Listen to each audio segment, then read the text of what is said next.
The frantic tap of shoes echoed like a percussive storm against the scuffed, polished floorboards of the Harmony Dance and Art Studio, a rhythm that was more a cacophony than a symphony. Dust motes danced in the shafts of late-afternoon sunlight, slicing through tall, arched windows, illuminating the strained faces of a dozen teenage dancers. Their movements, usually fluid and precise, now faltered at a crucial juncture of the routine, a complex sequence of crossed turns and synchronized footwork. A collective gasp, then a stumble, as two dancers collided, their carefully rehearsed lines dissolving into an awkward knot of limbs. The air hung thick, with the scent of old wood, sweat, and the faint sweet perfume of crepe myrtles blooming just outside, a stark contrast to the suffocating tension within. Instructor Arthur Sterling, his impeccably combed gray hair slightly disheveled from running his hands through it, barked in instruction, his voice hoarse, his piercing gaze narrowed. Again, from the top of the second movement, Arthur's command sliced through the frustrated murmurs. The dancers reset, their shoulders slumped, exhaustion etched onto their youthful features. This particular segment, meant to symbolize a playful chase, was proving to be their Achilles heel for the upcoming National Collegiate Tap Dance Championship. Each time, at the exact same point, a subtle but devastating flaw emerged. A microscopic imbalance in weight distribution, a fraction of a second's delay, causing partners to lose sync, their feet tangling in a flurry of misplaced taps. The studio's reputation, built over 50 years in the vibrant heart of Austin's historic district, hung precariously on this routine.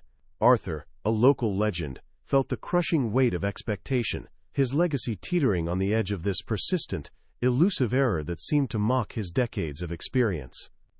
Outside, the usual Austin symphony of street vendors, calls, distant car horns, and the cheerful chatter of South Congress tourists pulsed with life, oblivious to the drama unfolding inside the studio's faded ochre walls.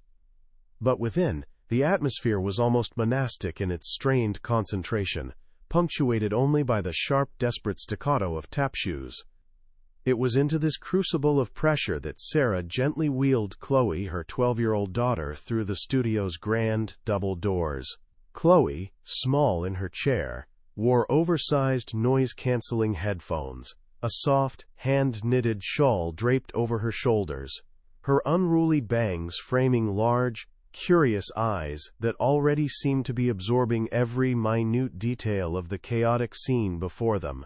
Their quiet entrance, though subtle, registered as a ripple in the tense stillness.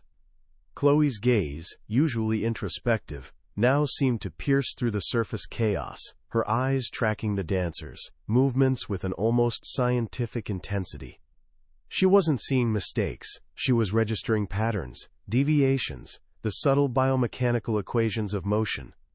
Her head tilted slightly, a barely perceptible rock of her body in the wheelchair, a self-regulation strategy that often accompanied deep focus. The other dancers, caught in their own spiral of frustration, offered only fleeting, dismissive glances at the girl in the wheelchair, seeing her as an irrelevant, silent observer, perhaps an unwelcome distraction. Emily Carter, the lead dancer, caught a glimpse of Chloe's intense stare and quickly looked away, her own anxieties overshadowing any curiosity about the new arrival. Arthur Sterling, his face a mask of frustration, had been pacing near the mirrored wall, his voice now a strained whisper of exasperation. He watched his star group, the hope of the studio, stumble yet again through the problematic sequence. The sound of their off-kilter taps grated on his nerves, a testament to his perceived failure. His gaze, sweeping across the room in a moment of despair, finally landed on Sarah and Chloe, standing quietly by the entrance.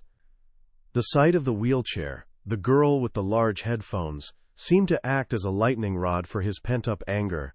His jaw tightened, and a muscle twitched visibly in his temple. He straightened, his posture rigid, and a palpable shift in the room's energy drew the dancers' attention away from their own woes.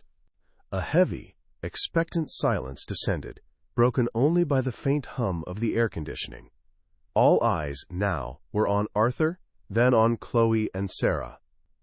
Arthur took a deliberate step forward, his voice, usually booming, now dangerously low, carrying a chilling edge that cut through the air.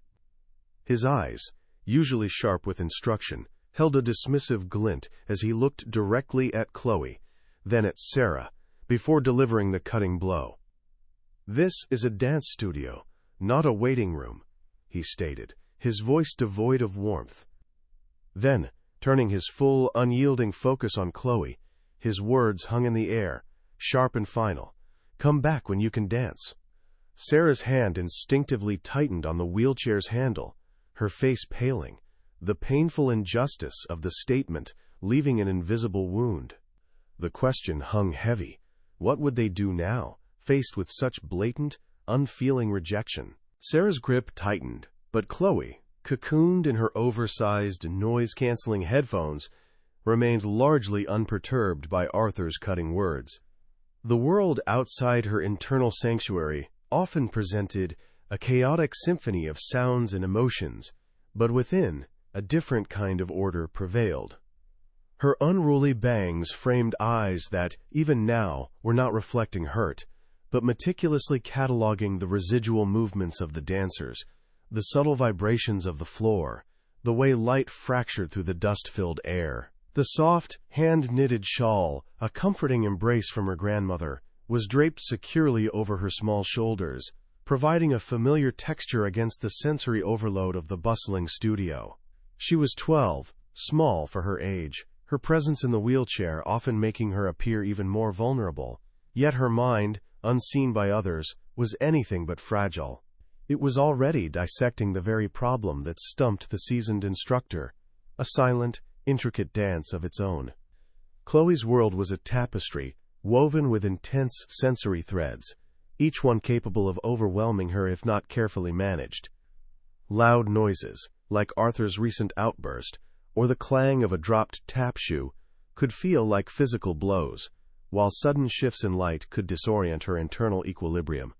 This was why her headphones were a constant companion, a portable shield against the unpredictable cacophony of Austin life, from the raucous music of 6th Street to the incessant chatter of tourists on South Congress. The shawl, with its familiar scent and soft, reassuring weight, offered a tactile anchor in moments of heightened anxiety. To others, these might seem like mere accessories, but for Chloe, they were essential tools, allowing her to filter the external world just enough to focus her extraordinary mind on the patterns and details that most people overlooked entirely, like the subtle imbalance in the dancers' feet. For Chloe, dance wasn't merely an artistic expression, it was a complex series of biomechanical equations and geometric progressions. Her hyperfocus wasn't on the emotion conveyed, but on the precise angles of joints, the distribution of weight, the trajectory of each footfall, and the invisible forces at play. She saw the dancers' movements as a three-dimensional puzzle, each step a mathematical variable to be analyzed and deconstructed. While Arthur saw a lack of discipline in his students, Chloe perceived a fundamental flaw in the choreography itself, a subtle, systemic error in the kinetic chain. Her mind, a powerful analytical engine, was already mapping out the deviations, sketching mental diagrams of the problematic sequence. The worn tablet she always carried, nestled on her lap, was her canvas, ready to translate these intricate observations into tangible, precise schematics that defied conventional understanding. Chloe's internal world, rich with these intricate analyses, rarely found full expression in spoken words. Her sentences were typically concise, direct, and devoid of the social pleasantries or nuanced inflections that often confused her. This communication style, coupled with her tendency to avoid direct eye contact and her occasional self-regulation strategies, a gentle, almost imperceptible rock of her body in the wheelchair or the meticulous alignment of her shawl's fringe, often led others to misinterpret her as aloof, or worse, disengaged. They saw her silence, not the roaring engine of thought beneath it. Her true voice emerged through her precise drawings, her detailed diagrams, where complex ideas found clarity in lines and symbols. It was a language few understood, but one that held the key to unlocking the very mystery plaguing the Harmony Dance and Art Studio. Sarah, Chloe's mother, felt the sting of Arthur's dismissal deeply, but not for herself. Her life had become a testament to fierce, unconditional love and unwavering advocacy for her daughter. She understood that Chloe's different way of perceiving wasn't a deficit, but a profound strength, a unique lens through which the world revealed its hidden complexities. Sarah had learned to navigate a society that often struggled to accommodate neurodiversity, facing countless moments of prejudice and misunderstanding. Arthur's sharp words were just another echo in a long line of dismissive remarks, but they fueled her resolve. She knew the brilliance within Chloe, even if others couldn't see past the wheelchair or the headphones. Her hand on the chair's handle was not just a guide, but a silent promise of protection and belief, a barrier against a world that too often valued conformity over intrinsic worth. Despite the palpable tension and the instructor's harsh judgment, Chloe's gaze remained fixed on the dancers, her internal processing undisturbed. Her mind was already operating several steps ahead, not dwelling on the painful rejection, but on the persistent rhythmic anomaly. The frustrated murmurs of the dancers, the creak of the floorboards, the distant city hum, all faded into the background as her hyperfocus took over. She was tracing invisible vectors, calculating infinitesimal shifts in momentum, her unique perspective already zeroing in on the invisible rhythm that everyone else missed. She might not be able to dance in the conventional sense, but she could see the dance, understand its mechanics, in a way no one else in that studio could. The puzzle was laid out before her, and her extraordinary mind was quietly, relentlessly, beginning to solve it, promising a revelation that would challenge every preconceived notion of ability and talent. The cutting words hung in the air, a cold front settling over the already tense studio. But Jessica Miller, Arthur Sterling's 22-year-old assistant, felt a different kind of chill. Her gaze, usually bright with encouragement for the dancers, now softened as it fell on Sarah and Chloe. She knew Arthur's bark was often worse than his bite, driven by an old-school belief in tough love and the relentless pursuit of perfection, but this felt different. Sharper, less about performance, and more about ingrained bias. Jessica, fresh out of a performing arts program in New York, embraced contemporary teaching methods that celebrated diverse forms of intelligence and expression. She saw Chloe's noise-canceling headphones not as a barrier, but as a tool, and the wheelchair as merely a different mode of transport, not a limitation on thought or perception. A quiet defiance began to simmer within her, a silent challenge to Arthur's rigid worldview, knowing that true talent often bloomed in unexpected places. Arthur, oblivious to the ripple of discomfort his words had caused in Jessica, merely grunted, turning his back on the entrance. "Enough dawdling," he barked, his voice regaining its usual booming quality as he addressed the dancers. "Let's go, people. We don't have all day for these distractions." His eyes flicked pointedly towards the corner where Sarah and Chloe remained, a clear, unspoken message to Jessica about maintaining the sanctity of the rehearsal space. The dancers, already on edge, quickly refocused, their gazes briefly sweeping over Chloe before snapping back to their positions. Emily Carter, the lead dancer, a striking blonde with a competitive fire in her eyes, offered only a quick, dismissive glance, her mind consumed by the complex steps and the looming championship. To her, Chloe was just another face in the background, an irrelevant specter in the high-stakes drama of their lives, certainly not a solution to their intractable problem. Jessica, however, moved with a quiet purpose. She approached Sarah and Chloe, her steps light, a soft, reassuring smile gracing her lips. "Don't mind Arthur," she murmured, her voice a low, soothing counterpoint to the distant staccato of taps. "He's just focused on the competition." Her eyes met Sarah's, a silent acknowledgement of the pain inflicted, a shared understanding between two women, navigating a world often unwelcoming to those who don't fit a conventional mold. "I think it's wonderful you brought Chloe," Jessica continued, her gaze lingering on Chloe's intensely focused eyes, which were still tracking the dancers with an almost unnerving precision. There's a quiet corner by the costume racks, with softer lighting. You two could settle there. No pressure, just observe." It was a subtle act of rebellion, a quiet offer of inclusion that directly contradicted Arthur's dismissive command. Chloe, still insulated by her headphones, remained absorbed, her mind a whirlwind of geometric patterns and kinetic energy. She wasn't processing the social nuances or the sting of rejection. She was dissecting the dance, each misstep a data point in her ongoing analysis. Sarah, grateful for Jessica's unexpected kindness, nodded, a small, weary smile touching her lips. "Thank you, Jessica. That would be perfect." She understood the delicate balance Jessica was attempting, a bridge built on empathy in a space defined by rigid expectation. Jessica then leaned closer to Sarah, lowering her voice further. "I've read a lot about different ways people perceive things," she whispered, "and Chloe's focus, it's incredible. Sometimes, an outside perspective, a fresh pair of eyes, can see what we're too close to miss." It was a seed of possibility, planted in the arid landscape of Arthur's skepticism, a quiet promise that Chloe's unique gift might, against all odds, find its purpose here. Meanwhile, the dancers continued to struggle, their frustration mounting with each failed attempt at the problematic sequence. Emily Carter, her brow furrowed, stumbled again, letting out a soft curse under her breath.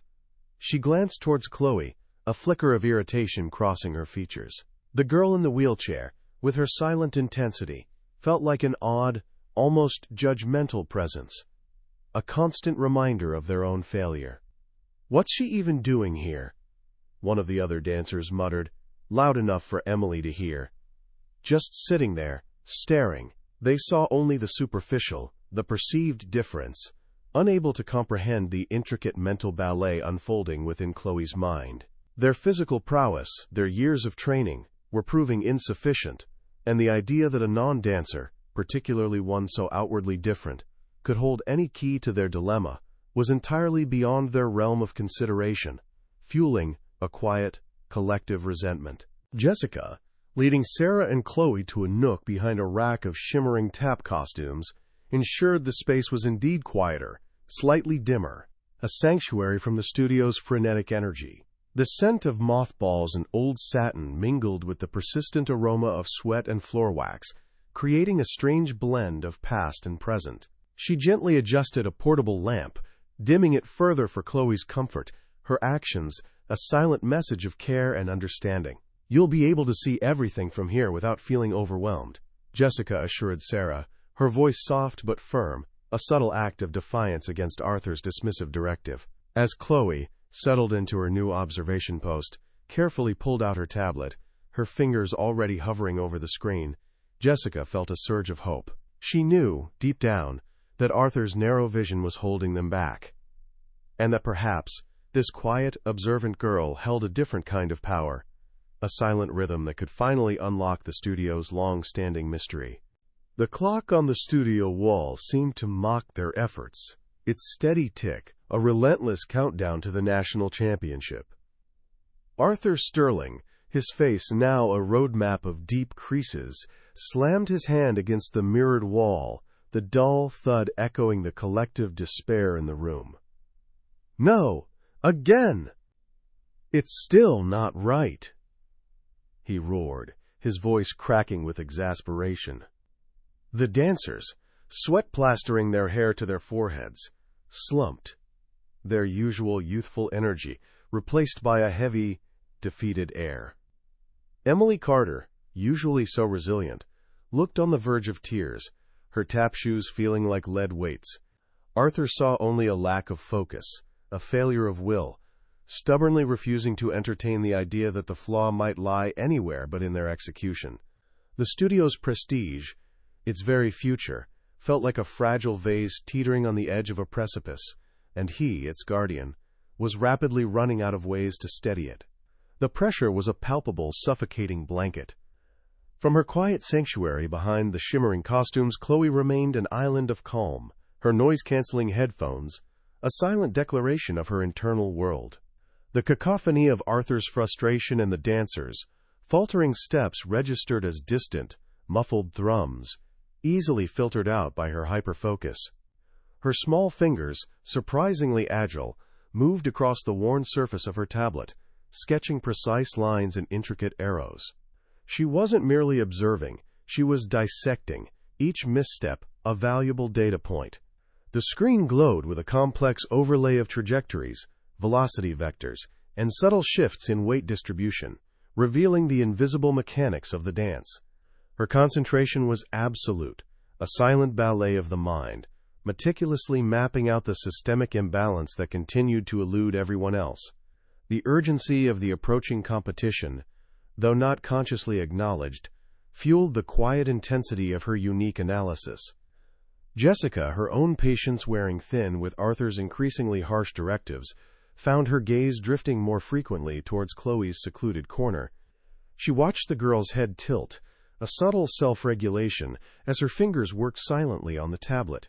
The constant repetition of the problematic sequence, accompanied by Arthur's frustrated shouts, was clearly taking its toll on the dancers, yet Chloe remained utterly absorbed, almost serene.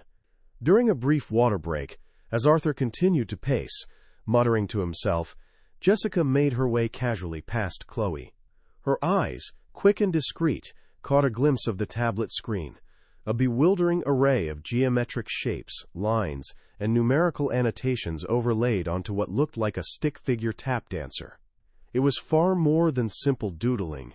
It was a language of movement, precise and utterly compelling, sparking a flicker of hope in Jessica's weary mind. The atmosphere in the studio had grown heavier than the humid Austin air before a summer storm. The dancers, once vibrant and confident, now moved with a palpable sense of dread.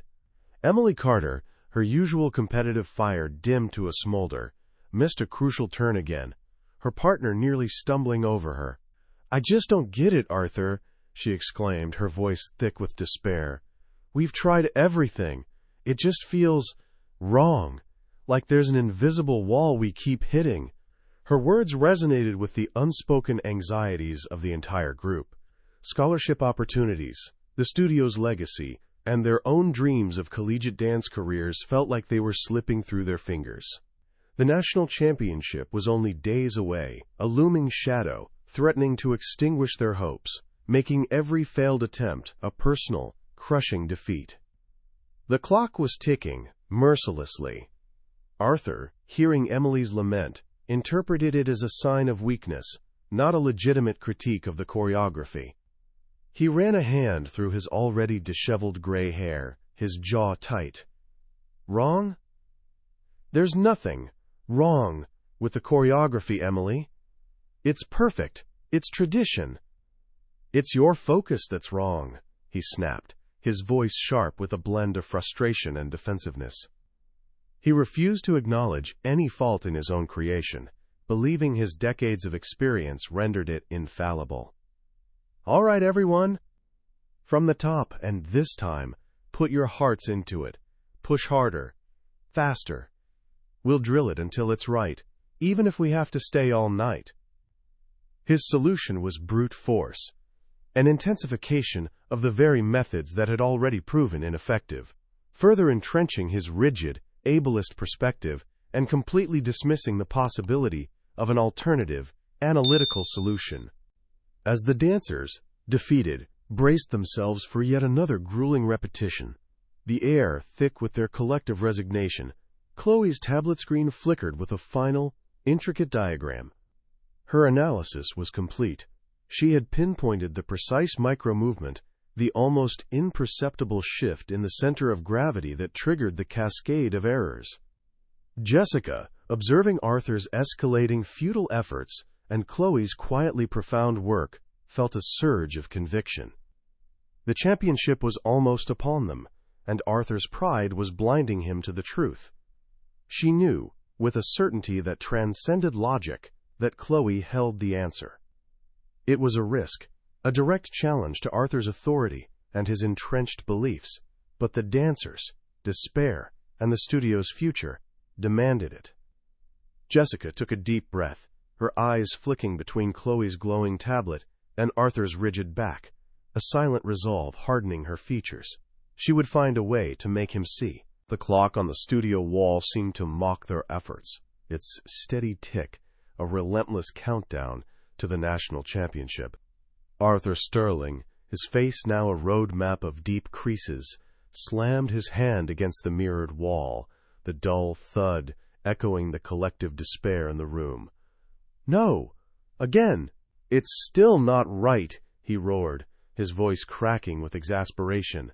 The dancers, sweat plastering their hair to their foreheads, slumped, their usual youthful energy replaced by a heavy, defeated air. Emily Carter, usually so resilient, looked on the verge of tears, her tap shoes feeling like lead weights. Arthur saw only a lack of focus, a failure of will, stubbornly refusing to entertain the idea that the flaw might lie anywhere but in their execution. The studio's prestige, its very future, felt like a fragile vise teetering on the edge of a precipice, and he, its guardian, was rapidly running out of ways to steady it. The pressure was a palpable, suffocating blanket. Emily Carter, her muscles aching, pushed through another attempt, her feet screaming from the relentless drills.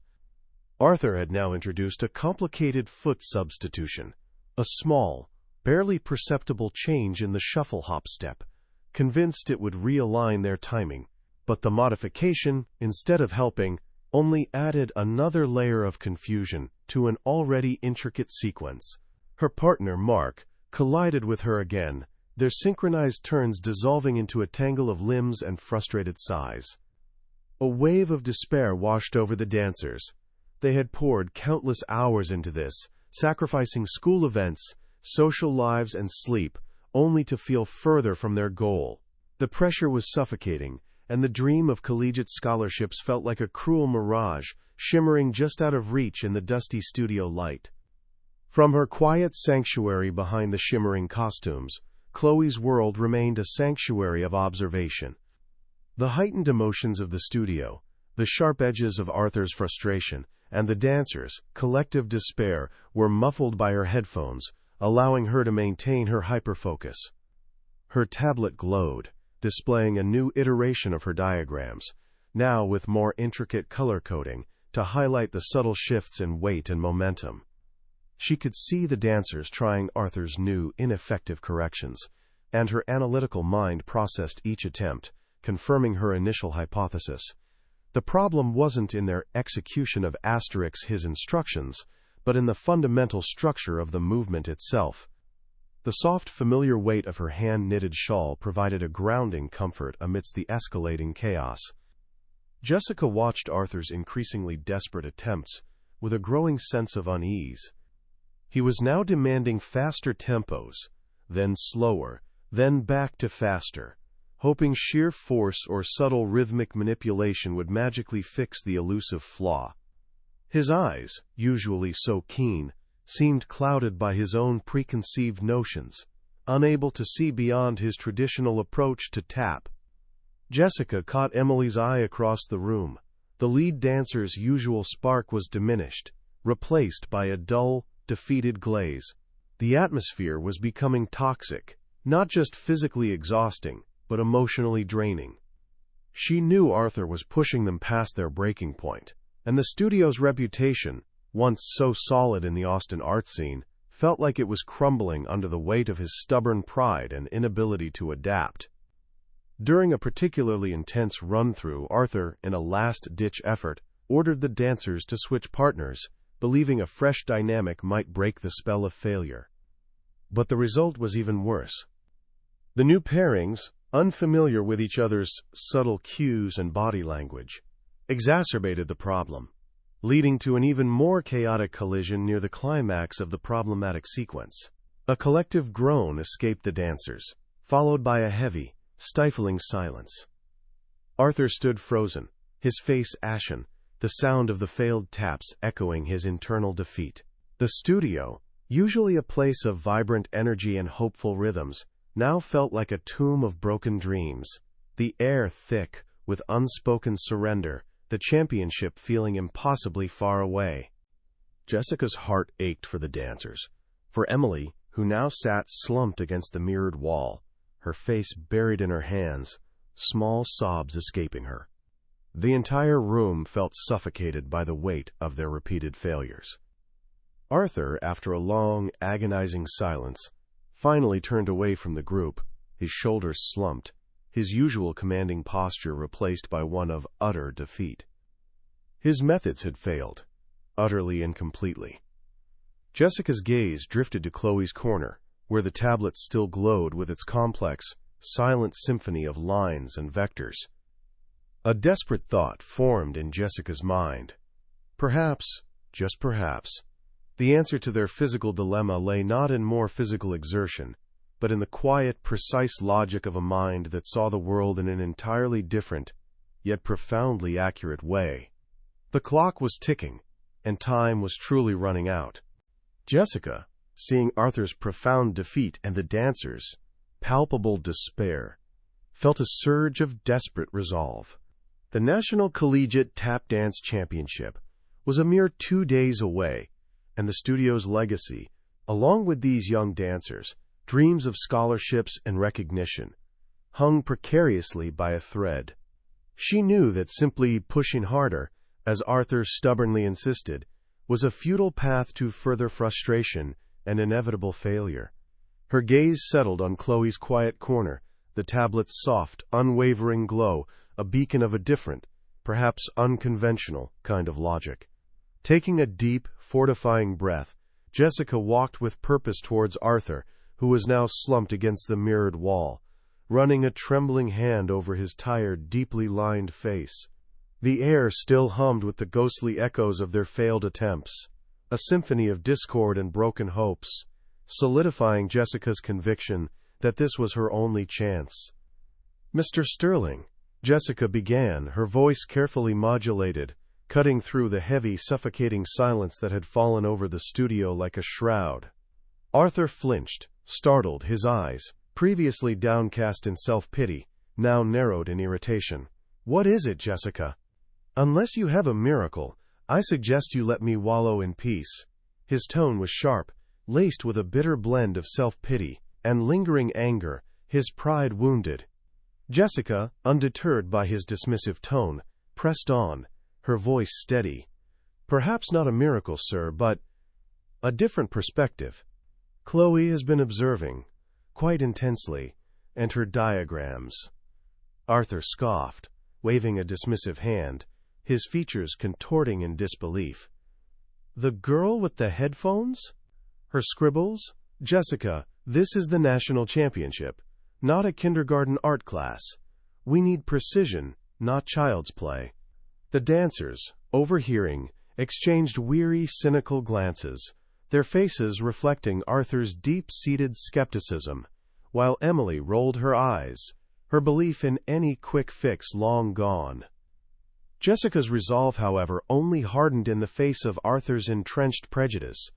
She knew, with absolute certainty, that Arthur would never genuinely listen if the idea came solely from her, or if it seemed too out there to his traditional sensibilities. Instead, she turned her attention to the dancers, who were slowly gathering their things, preparing for another forced break, or, more likely, another futile repetition of the problematic sequence. "Emily, Mark," she called softly, drawing their attention with an earnest plea. "Could you just take a look at something? Please." Her tone was compelling, imbued with a quiet desperation. Emily, out of respect for Jessica, reluctantly approached, followed by a few other curious teammates. Jessica then gently wheeled Chloe forward, positioning her so the tablet, still glowing with its intricate patterns, was clearly visible. Chloe, still insulated by her headphones, remained utterly absorbed in the screen, her small finger occasionally tracing a line, completely oblivious to the growing attention, lost in the complex, silent ballet displayed before them. Emily peered at the tablet screen, her brow furrowed in a mixture of confusion and a nascent, reluctant curiosity. The display showed a dizzying array of lines, arrows, and geometric shapes, meticulously overlaid on a simplified stick figure representing a tap dancer in motion. It was a visual language she didn't understand, Yet the sheer detail and astonishing precision were undeniable, almost mesmerizing. "What is all this?" she murmured, a flicker of something beyond mere dismissiveness in her voice. Mark leaned in, equally perplexed by the complex visual symphony. "Is this a new kind of choreography?" he asked, attempting to make sense of the abstract representation. The other dancers crowded closer, their initial cynicism slowly giving way to a shared bewilderment. They saw complex technical drawings, far more intricate than any traditional choreographic notation, and while it was foreign, it undeniably suggested a deep, if unconventional, understanding of movement, sparking a quiet, uneasy intrigue amongst the frustrated group. Arthur, drawn by the sudden, unusual cluster of dancers around Chloe, strode over, his face a rigid mask of annoyance and impatience. "What's going on here? We're wasting precious time." His piercing gaze fell upon Chloe's tablet, his eyes scanning the intricate diagrams with a quick, dismissive sweep. A sharp snort of derision escaped him. "This is what you call a solution, Jessica? Lines and squiggles? This is not dance. This is abstract art. We need to fix a physical problem, a fundamental flaw in execution, not decipher a child's imagination." His words dripped with condescension, dismissive of both Chloe's unique method and Jessica's judgment. He gestured dramatically towards the empty, silent dance floor. "Dance is felt. It's lived. It's not some cold mathematical equation to be solved on a screen." He simply could not grasp the profound irony that the very thing he so vehemently dismissed was, in fact, the precise, elegant solution, his traditional mindset blinding him to the powerful insights laid bare before him. Yet, as Arthur turned to walk away, shaking his head in disgust and muttering under his breath about the foolishness of youth, something subtle but significant shifted in Emily.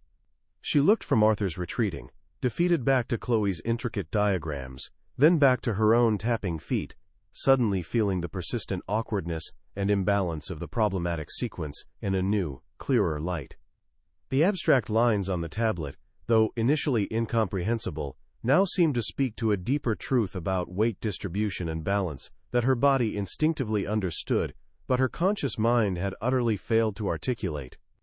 She glanced at Jessica, a silent question in her eyes, a tentative spark of hope replacing the earlier despair. The impossible solution, though openly ridiculed by their esteemed instructor, had undeniably planted a seed of doubt in the dancers' minds, a desperate craving for understanding that Arthur's rigid, traditional methods could no longer satisfy.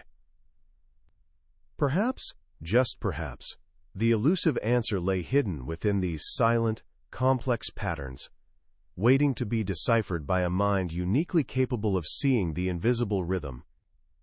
Jessica knew this was her last chance, a desperate gamble against Arthur's entrenched pride and the relentless march of time. The championship was so close, their dreams crumbling with each failed attempt. She approached Arthur, who still stood, defeated, by the mirrored wall, his shoulders slumped, the very image of a man whose world was collapsing. "Mr. Sterling," she began, her voice earnest, "I truly believe Chloe has seen something we've all missed.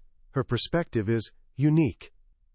We owe it to the dancers, to the studio, to at least consider it." Arthur slowly turned, his eyes tired, skeptical. "Consider what, Jessica? More of those fantastical scribbles? We don't have time for fables." But the despair in his voice was so profound, so utterly devoid of his usual bluster, that Jessica pressed on. "It's not a fable, sir. It's precision. It's a different way of seeing. Just give her 5 minutes, a proper setup, and let her show you."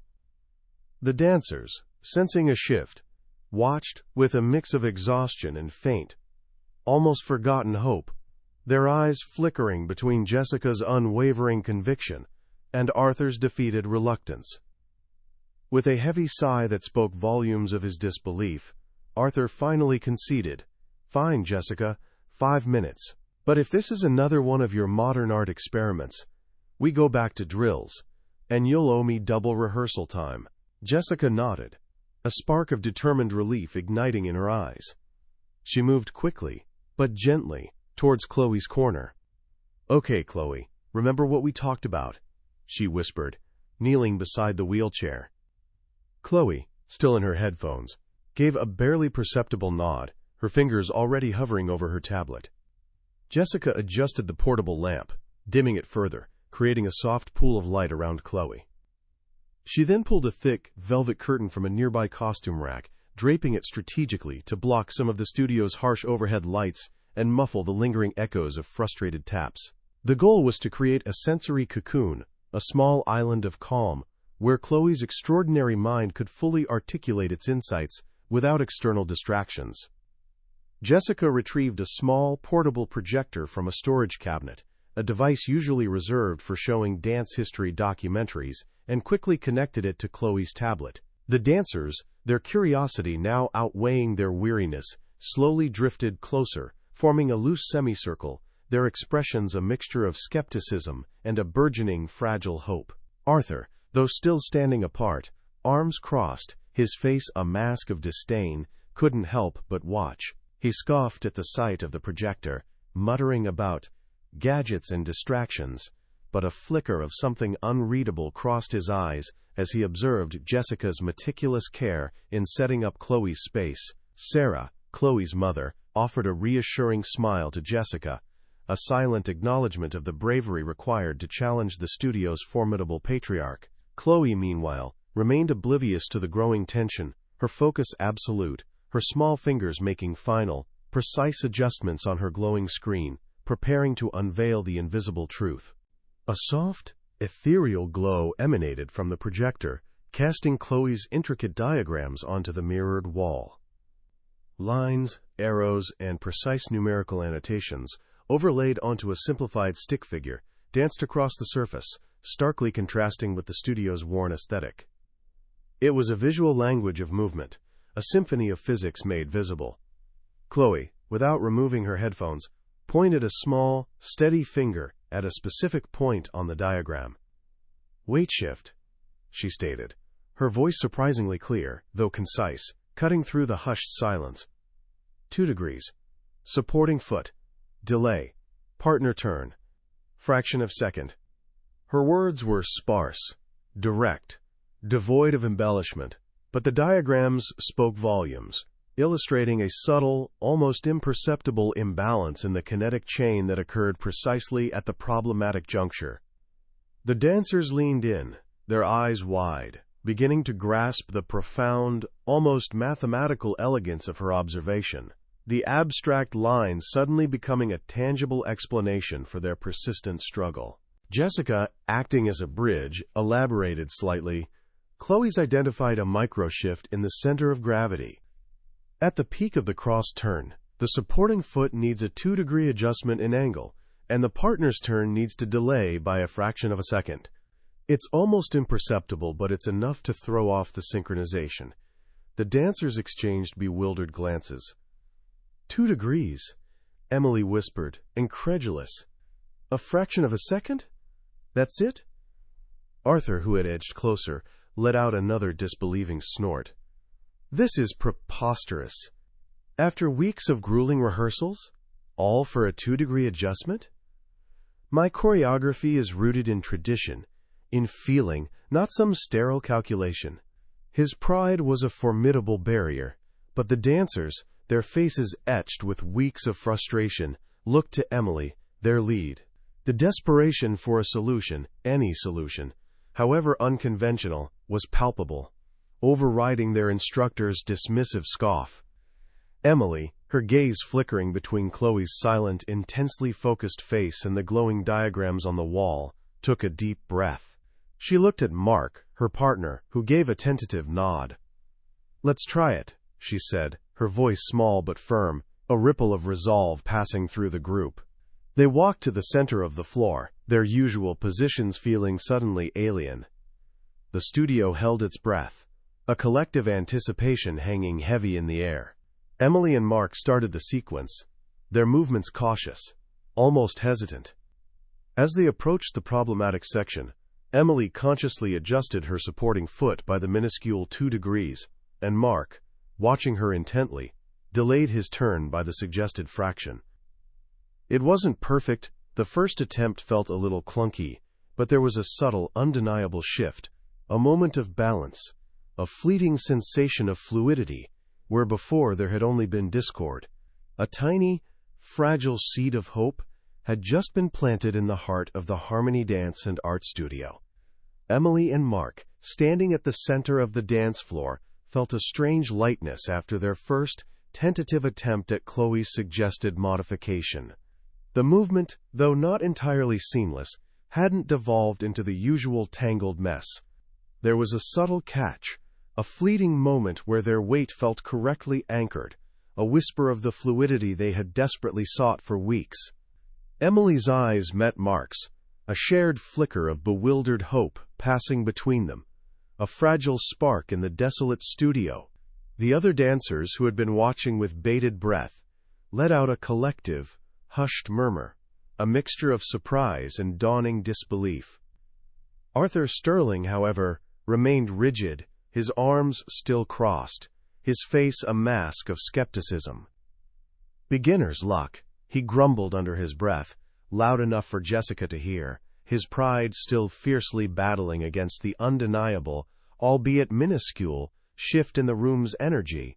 He refused to acknowledge that a 12-year-old in a wheelchair might hold the key to his decades-old problem. Chloe, still encased in her auditory sanctuary, observed the dancers with unwavering intensity. Her large, curious eyes tracked every micro-movement, her mind processing the feedback from their initial attempt. She hadn't seen perfection, but she had seen a self-correction, a movement towards the optimal kinetic chain her diagrams predicted. Her small finger, without hesitation, pointed to another, slightly different point on the projected diagram, a subtle visual cue for further refinement. It was an almost imperceptible adjustment to the angle, a fraction of a degree that would fine-tune the balance even further. Her body rocked gently in her wheelchair, a rhythmic, self-regulating sway that accompanied her deep concentration, a silent testament to the intricate calculations unfolding within her brilliant mind. For Chloe, the dance was a living equation, constantly being refined, pushing towards an elegant, undeniable solution that transcended mere human emotion or traditional technique. "Try it again," Jessica urged Emily and Mark, her voice imbued with a newfound, quiet conviction. "Focus on that second adjustment Chloe just indicated." Emily, her heart thrumming with a mix of trepidation and burgeoning excitement, nodded. She and Mark reset, their movements now imbued with a conscious precision, a deliberate awareness of their weight and timing. As they launched into the problematic sequence, Emily felt the almost imperceptible 2-degree adjustment in her supporting foot, and Mark, watching her intently, delayed his turn by the suggested fraction of a second. This time, the fluidity was undeniable. The tap shoes, instead of clashing, wove a perfectly synchronized rhythm, their turns clean, their balance unwavering.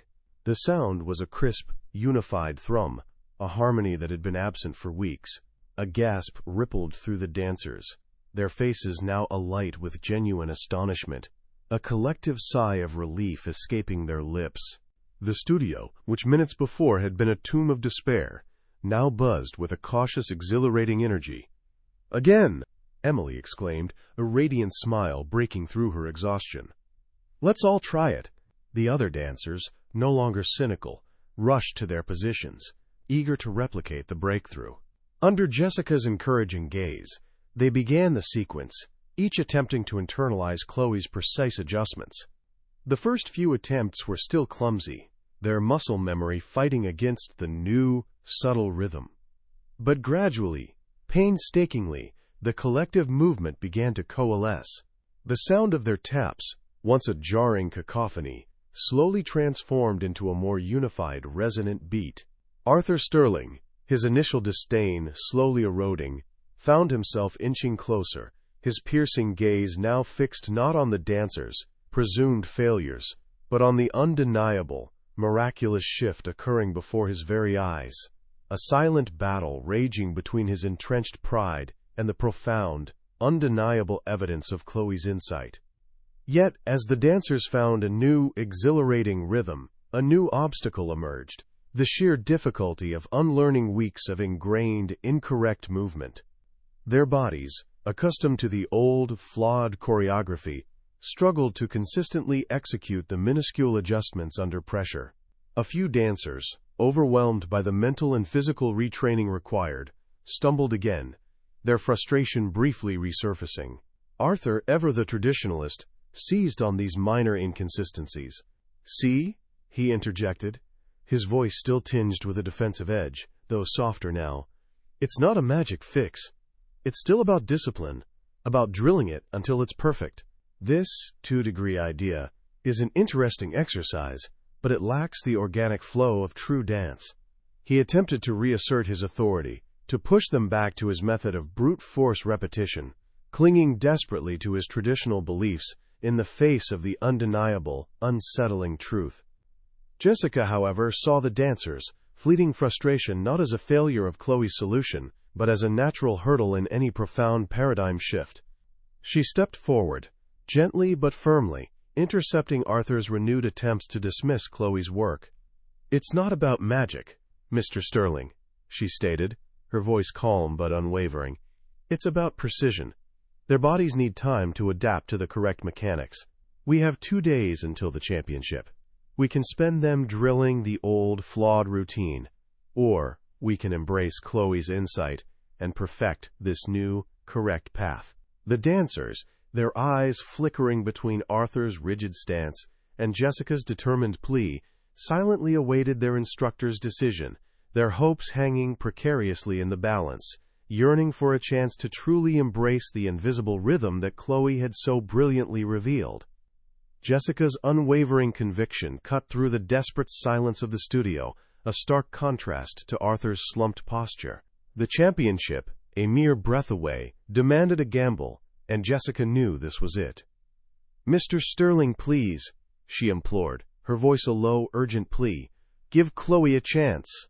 We've exhausted every other option. Her way of seeing isn't a distraction. It's a map to the solution we desperately need." Arthur finally looked up, his eyes bloodshot, a profound weariness etched into every line of his face, his pride momentarily eclipsed by utter defeat. He let out a long, shuddering sigh, a sound of surrender. "5 minutes, Jessica," he rasped, his voice barely a whisper. "Just 5 minutes. But if this is another dead end, then we revert to my methods, and you handle the consequences." Jessica nodded, a surge of adrenaline replacing her apprehension, already moving towards Chloe's secluded corner with a renewed sense of purpose. Jessica quickly but gently set up Chloe's improvised sanctuary, ensuring the portable lamp cast a soft, dim glow, shielding her from the harsh overhead lights that often overwhelmed her senses. She pulled a thick, velvet curtain, heavy with the scent of old costumes, strategically around Chloe's wheelchair, creating a small, quiet haven. From a dusty storage cabinet, Jessica retrieved a compact projector, usually reserved for archival film screenings, and carefully connected it to Chloe's tablet. The dancers, their exhaustion momentarily forgotten, gravitated closer, forming a tentative semicircle, their faces etched with a mixture of skepticism and a fragile, almost forgotten hope. Arthur, though still maintaining a dismissive distance, found his gaze drawn to the quiet preparations, a flicker of something unreadable behind his weary eyes. Chloe, oblivious in her headphones, remained intensely focused, her small fingers making final, precise adjustments on her screen.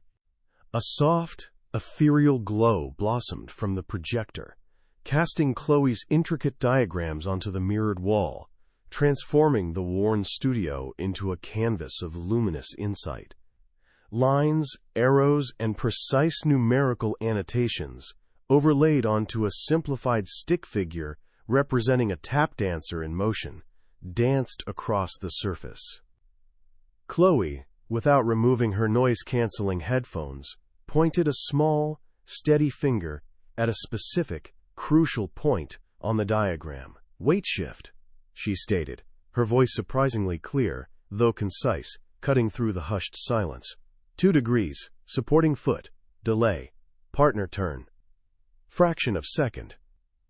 Her words were sparse, direct, devoid of embellishment, yet the projected diagrams, a symphony of physics made visible, spoke volumes, illustrating a subtle, almost imperceptible imbalance in the kinetic chain that occurred precisely at the problematic juncture. The dancers leaned in, their eyes wide, beginning to grasp the profound, almost mathematical elegance of her observation. Jessica, stepping forward to bridge Chloe's precise language with their understanding, elaborated slightly. Chloe's identified a micro-shift in the center of gravity. At the peak of the cross-turn, the supporting foot needs a 2-degree adjustment in angle, and the partner's turn needs to delay by a fraction of a second. It's almost imperceptible, but it's enough to throw off the synchronization. Emily, her brow furrowed, looked from the glowing diagram to Mark, her partner. 2 degrees? A fraction of a second? That's it? She whispered, incredulous, yet a desperate hope twinkled in her eyes. Arthur, who had edged closer, let out another disbelieving snort. This is preposterous. Weeks of grueling rehearsals, all for a 2-degree adjustment? My choreography is rooted in feeling, not some sterile calculation. But the dancers, their faces etched with weeks of frustration, looked to Emily, their lead, their yearning for a solution overriding their instructor's dismissive scoff. Emily, her gaze flickering between Chloe's silent, intensely focused face and the glowing diagrams, took a deep breath. She looked at Mark, who gave a tentative nod. Let's try it, she said, her voice small but firm, a ripple of resolve passing through the group. They walked to the center of the floor, their usual positions feeling suddenly alien. The studio held its breath, a collective anticipation hanging heavy in the air. Emily and Mark started the sequence, their movements cautious, almost hesitant. As they approached the problematic section, Emily consciously adjusted her supporting foot by the minuscule 2 degrees, and Mark, watching her intently, delayed his turn by the suggested fraction. It wasn't perfect, the first attempt felt a little clunky, but there was a subtle, undeniable shift, a moment of balance, a fleeting sensation of fluidity, where before there had only been discord. A tiny, fragile seed of hope had just been planted in the heart of the Harmony Dance and Arts Studio.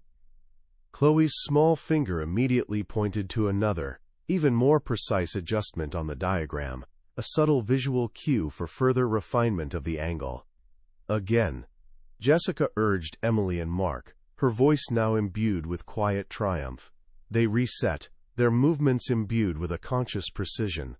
This time, as they executed the adjustments, the fluidity was undeniable. The tap shoes, instead of clashing, wove a perfectly synchronized rhythm, their turns clean, their balance unwavering. The sound was a crisp, unified thrum, a harmony absent for weeks. A gasp rippled through the dancers, their faces now alight with genuine astonishment. Again! Emily exclaimed, a radiant smile breaking through her exhaustion. The entire group rushed to their positions, eager to replicate the breakthrough. And as they moved, slowly but surely, the studio, once a tomb of despair, resonated with a new, unified rhythm, a silent testament to the undeniable genius of Chloe's invisible rhythm, and Arthur Sterling, his jaw slack, could only watch, his world tilting on its axis. The studio, once a tomb of despair, now vibrated with a cautious, exhilarating energy that spread through the dancers like wildfire. Emily and Mark, emboldened by their initial success, launched into the sequence again, their movements imbued with a newfound consciousness. This time, the subtle 2-degree adjustment in Emily's supporting foot and Mark's fractional delay in his turn felt natural, intuitive. The tap shoes, instead of clashing in discordant frustration, wove a perfectly synchronized rhythm, a crisp, unified nupthrum that resonated through the floorboards. Their turns were clean, their balance unwavering, a fluidity they had only dreamed of for weeks. A collective gasp rippled through the dancers, their faces now alight with genuine astonishment, a profound relief washing over them. The air, thick with the scent of old wood and sweat, now also carried the sweet, intoxicating perfume of triumph. Arthur Sterling, who had been inching closer, his arms still crossed in a defensive posture, found his jaw slackening, his piercing gaze fixed not on presumed failures, but on the undeniable, miraculous shift occurring before his very eyes. The sound of their taps, once a grating cacophony to his ears, was now a harmonious symphony, precise and powerful. A silent battle raged within him, his entrenched pride, his decades of traditional belief, fought against the profound, undeniable evidence of Chloe's insight. He watched Emily, her face beaming with a mix of exhaustion and pure, unadulterated joy, execute the problematic turn with a grace he hadn't seen in weeks. The studio's future, his legacy, had been teetering on the brink, and now, a fragile, unexpected hope began to bloom, slowly eroding the rigid walls of his skepticism. "Again!" Emily exclaimed, her voice ringing with newfound confidence, a radiant smile breaking through her exhaustion. "Let's all try it!" The other dancers, no longer cynical or defeated, rushed to their positions, their bodies buzzing with eager anticipation. Under Jessica's encouraging gaze, they began the sequence, each attempting to internalize Chloe's precise adjustments. The first few group attempts were still clumsy, their muscle memory fighting against the new, subtle rhythm, but the collective determination was palpable. Gradually, painstakingly, the individual movements began to coalesce, the scattered taps transforming into a more unified, resonant beat. The feeling of shared success, of a breakthrough achieved together, forged a powerful new bond among them, replacing weeks of isolated frustration with a burgeoning sense of collective strength and possibility. Jessica watched with a surge of profound validation, a quiet triumph shining in her eyes. Sarah, Chloe's mother, allowed herself a small, proud smile, her hand gently resting on Chloe's shoulder. Chloe, still in her headphones, remained utterly absorbed, her small finger occasionally pointing to another minute adjustment on the projected diagram, her focus unwavering. She wasn't seeking applause or recognition. She was simply refining the equation, pushing towards an even more elegant solution. Her unique way of seeing, once dismissed as a limitation, was now undeniably the key, unlocking a harmony that human effort alone could not achieve. The studio, which had been suffocated by despair, now breathed again, filled with the vibrant, hopeful rhythm of a problem finally yielding to an extraordinary mind. The entire group, now moving with a newfound exhilarating rhythm, approached the sequence again, their bodies adapting, their minds accepting Chloe's invisible wisdom. This time, the execution was near perfect. The turns were sharp, synchronized. The footwork, a rapid-fire blur of precision, and the collective sound of their taps was a breathtaking, unified crescendo. The air crackled with a palpable sense of accomplishment, a joyous release of weeks of pent-up frustration. Exclamations of, "We did it!" and "It works!" filled the room, accompanied by relieved laughter, and even a few tears of joy from the younger dancers. The harmony they had desperately sought was finally theirs, not through brute force or endless repetition, but through the quiet, precise logic of a mind that saw the world differently. Arthur Sterling, his face etched with a mix of shock, awe, and dawning humility, finally walked slowly towards Chloe, his usual commanding posture replaced by one of profound respect. He looked from the glowing diagrams on the wall to the small girl in the wheelchair, then back to his dancers, who were now executing the sequence flawlessly, their faces radiant. His own prejudice, his rigid adherence to tradition, felt like a heavy cloak he was shedding, replaced by a profound understanding of true talent. A silent, powerful acknowledgement passed between them, a bridge built not of words, but of shared understanding and undeniable truth. The Harmony Dance and Art Studio, on the eve of the championship, had found not just a solution, but a new, inclusive path forward, thanks to Chloe's invisible rhythm. The lights of the Grand Theater, far brighter and more numerous than those in the studio, glinted off the golden trophies arranged on a velvet-draped table. The air, thick with the scent of celebratory flowers and nervous anticipation, hummed with the chatter of hundreds of people. Backstage, the Harmony Dance and Art Studio team, still buzzing from their flawless performance, huddled together, their faces a mixture of exhaustion and exhilaration. Emily Carter squeezed Jessica's hand, her eyes wide with disbelief and gratitude. The announcement came, a booming voice echoing through the hall. And the first-place winner of the National Collegiate Tap Dance Championship is the Harmony Dance and Art Studio. A roar erupted, a tidal wave of applause and cheers that swept through the theater, washing away weeks of doubt, despair, and relentless struggle.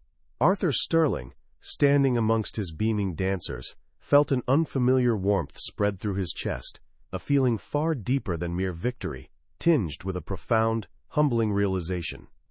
Arthur, usually striding with an air of unshakable authority, now walked towards the stage with a hesitant, almost fragile step. Each footfall felt heavy, not with the weight of expectation, but with the crushing realization of his past dismissiveness. The spotlight, usually his comfort, now felt like an accusing beam, illuminating the rigid pride that had nearly cost them everything. He saw Chloe, quietly observing from the wings with Sarah and Jessica, her headphones still a silent barrier against the world's cacophony. His heart ached with a mixture of shame and a burgeoning, profound admiration. The Grand Master, the keeper of tradition, had been shown a new path by a 12-year-old girl he had cruelly dismissed. The victory, so sweet, was also a bitter reminder of his own blindness, a testament to the fact that true genius often wore an unexpected disguise. He ascended the steps, the applause a distant roar in his ears, preparing for a speech that would be less about triumph and more about a deeply personal reckoning. He stood at the podium, the heavy golden trophy feeling surprisingly light in his trembling hands. The microphone, usually a conduit for his booming commands, now seemed to amplify the tremor in his voice. He began with the expected pleasantries, thanking the organizers, acknowledging his talented dancers, his words formal and clipped. But as his gaze swept across the cheering faces, it snagged on Chloe, nestled gently in her wheelchair, a small figure radiating a quiet power. A lump formed in his throat, and he paused, taking a visible, shaky breath. The script he had prepared, filled with self-congratulatory platitudes, suddenly felt hollow, dishonest. This moment demanded truth, a public unburdening of the prejudice he had harbored. The audience quieted slightly, sensing a shift, an unexpected deviation from the usual victory speeches, a raw, vulnerable honesty about to unfold. "This victory," Arthur began again, his voice now lower, tinged with an unfamiliar humility, "is not mine alone. It is not even solely the dancers. It belongs to a brilliant mind, a young woman who taught an old dog new tricks, who showed us that true understanding comes in many forms." As he spoke, Jessica, sensing the moment, gently wheeled Chloe forward, positioning her at the edge of the stage, just within the spotlight's gentle embrace. Chloe, still enveloped in her noise-canceling headphones, remained serene, her large eyes calmly observing the glittering stage lights, the sea of faces a blur of color and motion. She wasn't processing the applause that now swelled, a wave of curiosity and respect rippling through the audience, but rather the subtle shifts in light, the rhythmic hum of the sound system. Sarah stood proudly beside her, a tear tracing a path down her cheek, her heart overflowing with a mother's fierce vindication. Arthur's gaze softened as it landed on Chloe, a profound admiration replacing his earlier shame. "Weeks ago," he confessed, his voice gaining strength, "I looked at this young woman, Chloe Davies, and in my ignorance I told her to come back when she could dance. I saw a wheelchair, I saw headphones, and I saw a limitation. I was wrong, terribly, profoundly wrong." A collective gasp rippled through the audience, followed by a wave of empathetic murmurs. He then turned to the projector screen, which now displayed one of Chloe's intricate diagrams, a silent testament to her genius. "Chloe," he explained, pointing to the precise vectors and angles, saw the invisible rhythm. She saw a 2-degree adjustment, a fraction of a second's delay, that unlocked the harmony we had lost. She didn't dance with her feet, she danced with her mind, and in doing so she taught us all the true meaning of precision, of art, and of inclusion. His words hung in the air, a powerful, humbling confession. A standing ovation erupted, not just for the championship victory, but for Arthur's humility and, more importantly, for Chloe, the quiet genius whose invisible rhythm had transformed their understanding of dance. The applause was thunderous, a heartfelt acknowledgment of her extraordinary gift.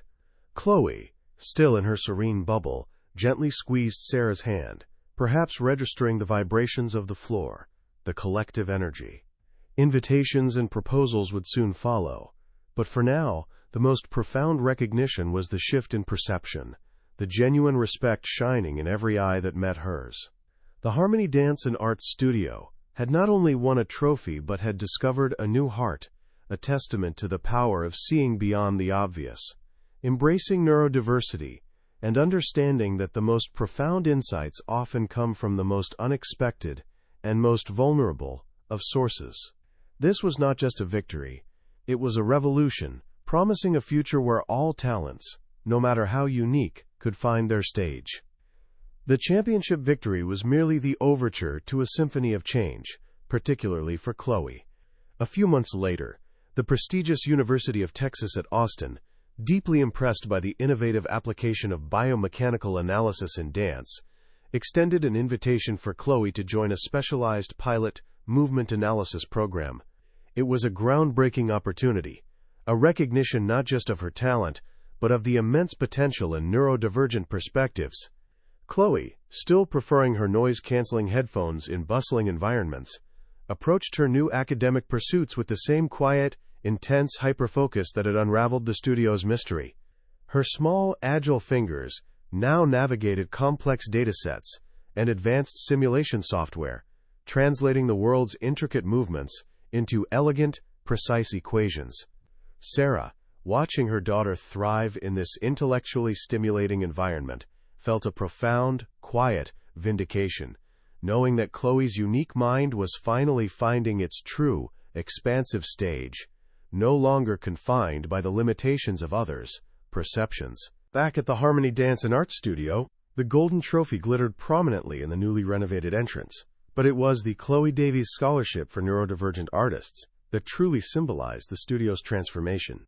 Established to encourage individuals with unique perspectives to explore dance, not just as performers but as choreographers, analysts, and theorists, it became a beacon of inclusion in the Austin arts community.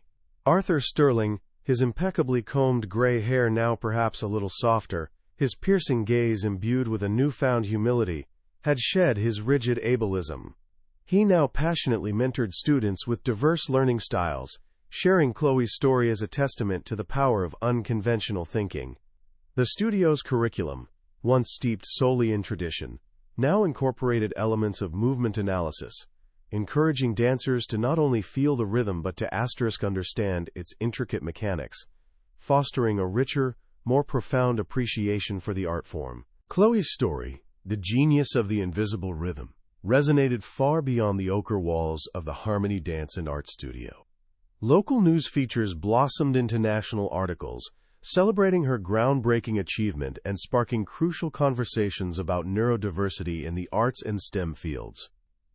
Other dance studios and educational institutions, inspired by Arthur's public confession and the studio's success, began re-evaluating their own admission policies and teaching methodologies, seeking to create more inclusive environments. Workshops on sensory-friendly spaces and alternative communication methods became commonplace, slowly dismantling long-held prejudices.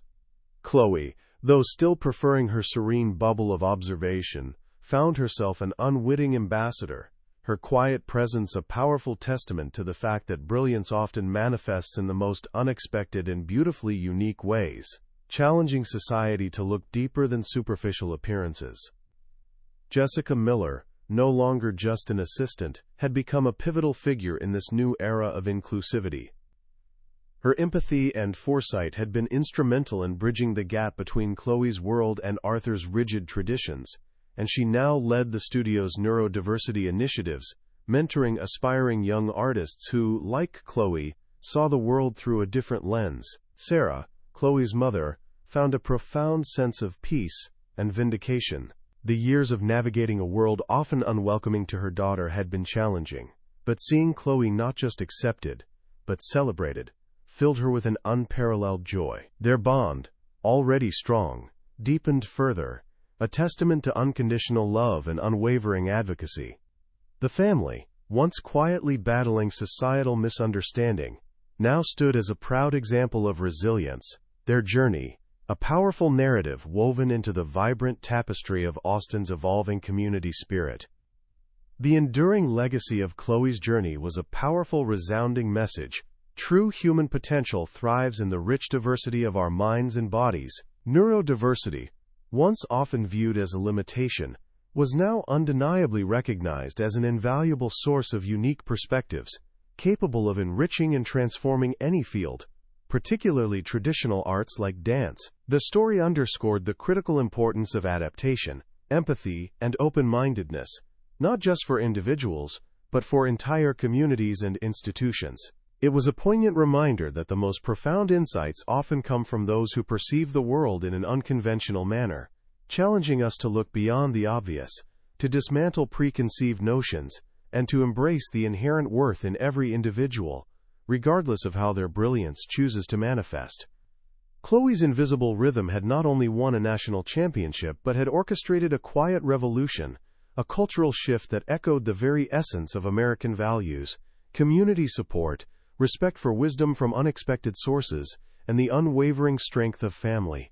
Her story became a beacon of hope, reminding everyone that everyone has a place in the grand, intricate tapestry of life, and that sometimes the sharpest eye to discern beauty, truth, and harmony belongs to those who see the world differently. The Harmony Dance and Art Studio, now truly living up to its name, became a testament to the power of inclusion, proving that when we open our hearts and minds to all forms of talent, we unlock a richer, more vibrant future, where every unique rhythm contributes to a magnificent, collective dance.